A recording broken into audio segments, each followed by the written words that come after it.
Welcome to T2B live. మా T2B live channel ని subscribe చేయండి. లేటెస్ట్ అప్డేట్స్ కోసం బెల్ ఐకాన్ ని ప్రెస్ చేయండి. ఏ చిన్న అప్డేట్స్ ని మిస్ కాకండి. సర్దార్ గబ్బర్ సింగ్ లాంటి డిజాస్టర్ తర్వాత పవర్ స్టార్ పవన్ కళ్యాణ్ నుండి భారీ సినిమాను ఆశించిన ప్రేక్షకులు కాటమరాయుడుతో సంతృప్తి చెందారు.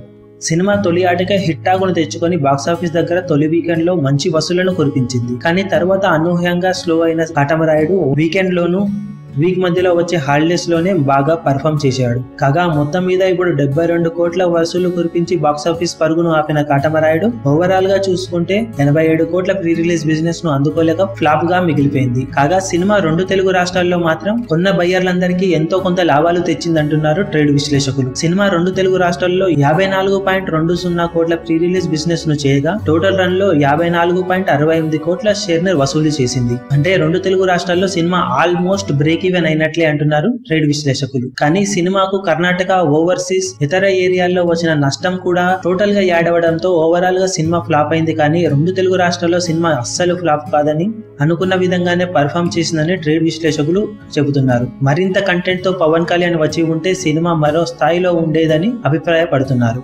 మరిన్ని లేటెస్ట్ అప్డేట్స్ కోసం T2B లైవ్ ని సబ్స్క్రైబ్ చేయండి. వీలైతే లైక్ చేయండి, కుదిరితే షేర్ చేయండి.